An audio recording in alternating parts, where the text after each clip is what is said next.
with Chase. We took Amari Cooper. And I like it again this week in Baltimore, right? Like, I'm going to continue to target these matchups. It's what we did with Minnesota. And it's kind of what we did with Algier and Mayfield there, which neither one of those were sweats, which was nice. Rashad White, though, listen, Iggy, right? You got to be lucky. If Tampa Bay doesn't get the ball back, like at that last possession, like he got 10 carries and probably had no business. Probably had no business really getting the 10th carry, but it was a crazy game. We got lucky on that one. We'll take it. Nobody expected, Kirk Cousins to throw 500 yards against a blitz-heavy team. He put on a show, man, and maybe that has me a little leery of the under tonight, how fast that one disappeared on us last week. But it was a good week, man. Amari Cooper, like I said, if he's the guy there, Deshaun continues to target him, even in a bad offense. So if there's a matchup, he is the wide receiver one. I think, you got to keep looking at him. So still a good week overall. And Sterling, Baker had him early in the game, Iggy. He overthrew him on that one. That would have easily would have been 21 yards. That was our chance. One of the few miscues on both sides of the ball in the passing game.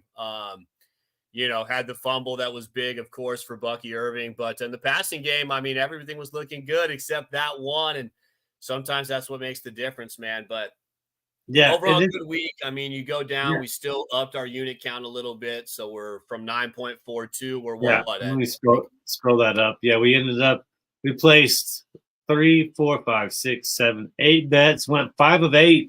That's a great percentage. You always want that percentage. The 2-unit bet did not hit on one, but then the other 2-unit bet did hit on one as well. So it's kind of a cancellation there when we do these double unit wagers. We wagered 9.2 units on the week. We got back 10.99. So that brought us to 1.79 unit gain. And that puts us at 11.21 for the season, man. So not bad as we hold into row 6. We got 12 pizza pies on me, oh my. We got the comments rolling there. I've had some technical errors lately, and I apologize for that. So if you didn't get the front of the show, I believe it still will come back up on YouTube later if you missed it all. What's up, Jerry? Thanks for popping in, man. Really do appreciate you being here. And yeah, if you're up on the YouTube, can get your comments in just like Jerry here. Jerry, if you got any fantasy questions this week, let us know, man. We'd be happy to answer them. And if you're watching on the X, along on Evan's X or my X, excuse me, sorry. Tried to hold that back on air. But we're on the X. Try to get our comments in there. I got my phone out. If I see a question or something come through, we'll definitely pop up. All right, so sorry about the technical difficulties. Let's go ahead and take a look at Thursday Night Football, man, and we're going to go ahead and look at a stuffed crust. The pizza boy, look at it go. Make it dance. All right. Looking at Thursday Night Football, we got San Francisco and Seattle. Short week. Both teams a little banged up. Seattle more so defensively. 49ers obviously offensively. CMC, man, what a big deal that is. And it's obviously a big deal whenever you are going to have to go to Europe to receive treatment and stuff like that, so forth. What's up, Tip? Get in the X comments in here too. I see. That makes me happy. Everybody commenting along. Thanks for hopping in, guys. But yeah, Brock Purdy, he's been playing okay. He's been having some turnovers. Mason has been playing pretty good.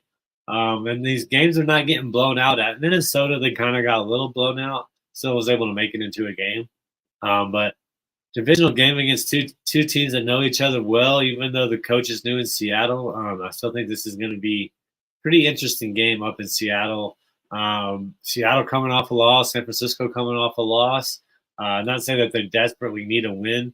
But a division win would go a long way tonight. And I don't know. For me personally, like I said, when we bring back up our bet today, I found this at plus odds. And it is Myers of Seattle to have 1.5 field goals made right there. It's at, it was at plus 105 when I made this wager. It might be a little less than that right now. We're about to go look at the wagers here in a little bit, but I just think it's going to be good. Thursday Night Football. San Francisco still has a pretty decent closeout defense. Once they get to the red zone, they're still forcing some teams to kick field goals. And most of the time that's worked in their favor. This year, not so much, but I still think Seattle, even with all those great wide receivers, even with Kenneth Walker, I think they're going to have a chance to stall out. Maybe right before halftime they get a field goal. And that's all we need for this bet to be successful at plus odds. Nothing crazy, one unit on this, Evan. But what about you? Anything you like in tonight's game particularly? Yeah, I mean, in this matchup, I think that this Seattle team is interesting, right? Because I mean, they've beaten Denver, they've beaten New England, they've beaten the Dolphins without Tua. They struggled against the Giants. Like, are they as good as they might look on paper in the win column? I'm not sure, man. I mean, the Niners are still a very good football team. And they're able to run the football. They're able to control the offensive line. Seattle's had an issue the last couple weeks getting after the quarterback. Purdy's got Debo. Looks like Ayuk is back and rolling. He's got Kittle. It's a lot, man. It's a lot to handle from this Niners team. I know it's on the road. And I do like the Niners in this one. 3.5 points. It's tough. It'd be nice if it was, at 3 or under 3. If you can find it at 3, I like it a lot more. But the Niners have not been a good second half team, and the apple doesn't fall far from the tree because Coach Shanahan, the first Coach Shanahan, I think he leads the NFL history in second half blown leads. So his son must have gotten something from him, and why the Niners have an issue closing out games, right? I don't know. It must fall in the same category. But, Geno Smith's been great. They got so many weapons. Like, I think they can find a way to stay in the game passing the football. But I like what you said. The Niners defense, it isn't great, but it does hold up when it needs to. They probably win that game last week if Moody doesn't get hurt. I mean, it is what it is, but they didn't have a kicker, and that really changed things on the fly. It's not Moody tonight, but at least they've got a week of having a kicker. Maybe they go for it more tonight as they've had their own red zone struggles. So maybe both teams are struggling in the red zone, but I think you might see the Niners go for it on fourth down. But my play, I love the fact that the Niners can run the football, man. Seattle's gotten shredded by Tyrone Tracy, Jahmyr Gibbs, Montgomery the last 2 weeks. Jordan Mason leads the league in carries. That offensive line is filthy, right? So I think my favorite play tonight is Brock Purdy, under 31.5 pass attempts, Iggy. We mentioned the receivers there. I just think the Niners, they love to run the ball. They love to control the clock. They're on the road. I don't think they want to give Geno the ball a ton with that offense that they have, right? With DK, with JSN, with Walker, who I think can run the ball tonight too. The Niners have been less than impressive on the ground. So I think the Niners stick to running the football. And when they do pass, Iggy, there's time. And one thing about Purdy and this offense, they like bigger chunk plays. He doesn't really throw a lot of short routes. And I think when they run the ball well, it opens up for longer passes, longer yards per play. One thing that they led, right? They were the least passing team last year, but they led it in pass per reception. They were the highest. So I think that's what happens tonight. You get a lot of big chunk plays. I think that they're ahead, or even if it's a neutral game script where it's back and forth, they want to run the ball. I don't see Purdy having to throw the ball 32 times tonight, man. Yeah, so right there, let me pull it up if it's up right here again, and then you can see we have that listed on our sub home slice. We're going to get in this chart back to you. Hopefully, we'll get one of us to get it loaded up on our website. If you got time, go check it out, thesportsaffiliation.com. We have the newsletter. We got waiver wire articles. Evan and I are putting bets up. JR getting a lot of NBA, WNBA talk ready. There is a WNBA game 1 tonight. I'm sure if you want to, JR has got plenty to say on that. You're going to go check out anything on his latest video, you can do that as well on our YouTube, where we keep a library, if you will, of all of our videos. If you don't catch it, just go there, search it, put sub home slice. You'll get all the ones that pop up. We're on our 17th episode is this, but we also have the game show. We have all kinds of good stuff. We have the Game Changers yesterday with Carla, and she had a guest Miranda on talking about her experience through fantasy football, as well as just their life and kind of what an amazing journey. And Jameson Hutchinson before that, who showed everybody that he started playing fantasy football in middle school, man. Kind of like you, Evan, you started playing fantasy baseball pretty young too. So I just think those kind of stories are interesting. And then, of course, we got the watch along tonight. If you want to come on Thursday night, every Thursday night, we just watch football together the first half. JC and I, sometimes Evan pops up. Sometimes the people are in the comments, and it's an open forum if you want to come in there. So before we get going to something else, I want to say Jerry's got a question for us. I want to say, what's up, JC? Thanks for doing it. Just finished your short, trying to load the video you created as we speak. So looks like Evan's got a bet over there that will be created relatively soon. And let's get back to this before we get to a word from our sponsor, and we'll start wrapping up the show. Half point PPR, Wan'Dale Robinson or George Pickens. I picked up Wan'Dale Robinson last week. Somebody I have a lot in best ball. It was Brian Daboll's first draft pick was Wan'Dale Robinson. And you can see he picked up the slack with Neighbors out. I don't really know if Neighbors is expected to be in or out this week. But, everybody was focused on Slayton, and I don't know why. Robinson had a touchdown. He had plenty of targets, got his receptions. He's one of the most targeted wide receivers through the first 5 weeks in the NFL. So I think you got a good thing there with Wan'Dale Robinson, half-point PPR. That's kind of the scoring I like to play. And the reason I say that is, George Pickens – he looks like he's being used to draw off wide receivers. I went back and I forgot Warren Sharp, I believe, broke down every one of George Pickens' routes, and he just runs them kind of lackadaisical. I think he understands that he's being double covered. They're shadowing over him because Justin Fields isn't a great quarterback. He doesn't have the accuracy, let's say, that a Russell Wilson or somebody might have. So I think that with those two things in mind, I'm going to trust Wan'Dale Robinson on Daniel Jones, who's actually having quietly a pretty good year. Okay, so that's my pick. Do you agree with that, or do you want to counter that at all, or what are your thoughts real quick on that, Evan? Yeah, I'm going Wan'Dale, man. I'm a Wan'Dale guy anyway. He was one of my dynasty risers, to going into this year. Neighbors really only helps him, but they're using him regardless. 38 targets in weeks 1 through 4, going against a Cincinnati team that when they drop back defensively, they're, I think, bottom 3 in the league. Yeah, I think they lost Hilton as well. So now that slot, no Mike Hilton, that slot just opened up even more than it already was.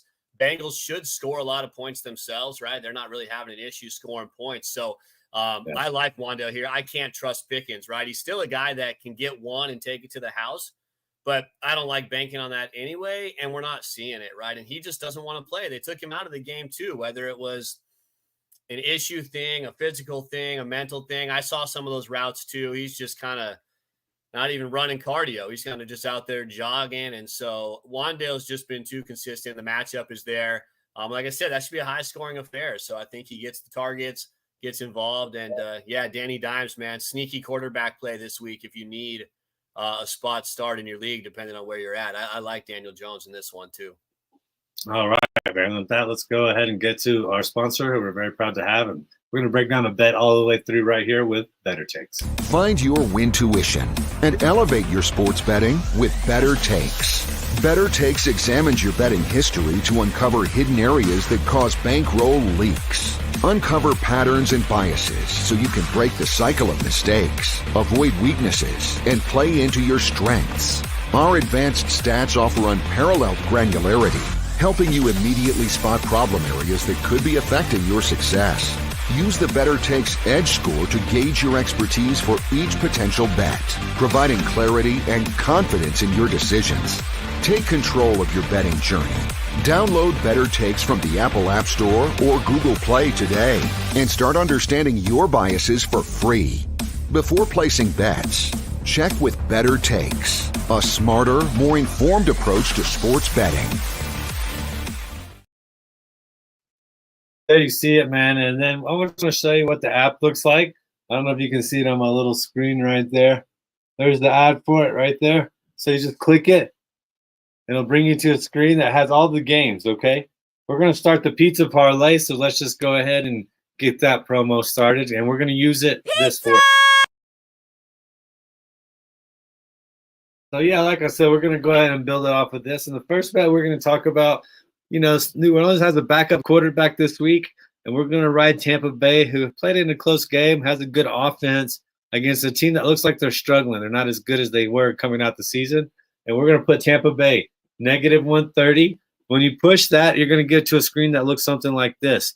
Cool thing about it, one of this is if you have your book spread around, as Evan and I talk about, trying to keep your money out of one book, spread it around. It'll still give you the odds for all of them.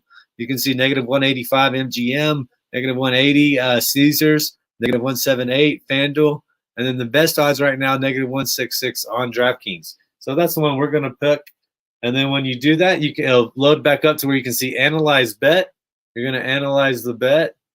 And right now we've bet this before, and it's at 50.21, a little over 50%, Evan.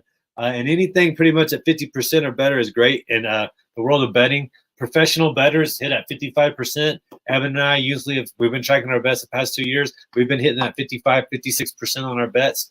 It's just kind of a rule of thumb. If you're hitting at that, that's the margin you live off of. So the 50%, we like it. And then you just click done, and it's on there. It's told you by the history of all of these bets that I've made, all of my bets that I've given to there. If you give them the information, they go and download it from Better Takes, take into the history of the account of your bets. And this is a little over 50%. So we're going to add that one to one leg to the pizza parlay, Evan. What else that you got for us from this Sunday slot? So we're going to go back to another guy that we love. We're going to go to CeeDee Lamb, man, over 81.5 receiving yards. He Detroit. gets Detroit. Yep. He gets Detroit, a team that's given up, I think, the 5th most yards in the league. And check this out. They've given it up in only 4 games, where most teams have played 5. But Cooper Kupp, 14 for 110. Godwin, 7 for 117. Marvin, 5 for 64. DK, 7 for 104. It's just, Detroit's going to be able to score the ball too, right? They're going to put up points. This should be a pretty good offensive battle. CeeDee Lamb should be fed in this contest. Over 81.5 reception yards is what I saw that yesterday. I don't know if that's changed at all. It's at 84.5 on here. Let me see if I can get an outline. It's obviously going up. 80's at negative 160. Would you rather go 80 or would you rather go 84.5? I mean, he should clear the 84.5, and I don't mind taking that. But I mean, if since we're doing the parlay and we want these legs to hit, I mean, I'm okay with taking a little bit of the juice there and going, 80.5. Okay, so we'll do that. I thought I clicked Tampa Bay here. Let me go back and click them. I know he let you down he let us down last time when he had almost 100 yards. He didn't let us down. He hit the first leg of the ladder, so we won money. It's just we were 1 yard away from that second run. This might be the one, Iggy, where we don't ladder him up, and he does have 120 yards. But so I think he goes. I mean, he's got to go over 84. I think for the Cowboys to just keep up in this contest. But for parlay's sake, we'll take the 80.5. And that's how fast these lines move, man. I took CeeDee Lamb at 81.5, 15 hours ago. So, well, we're adding it to it right here. I don't know why my DraftKings is not loading. You can see I clicked the Bucks, I clicked CeeDee Lamb. So I'll just come back and bring us here to just our pretty faces. And what else you got for us? I'll build it here on my phone, and we'll place the bet live. As always, like you said, Evan and I are telling you to do it. We're not telling you to do it and not have money on it, all right? We're bettors. We love betting. We're profitable. We got plus 11 units for you right now on Sub Home Slice. We're just trying to keep building that. So I'm going to build it right here. We'll place it live, Evan. Go ahead, please, sir.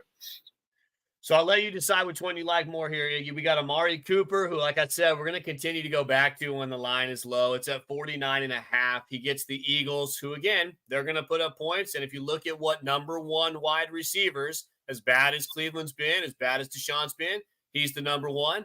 Eagles give up plenty to number 1 receiver. So he's at 49.5.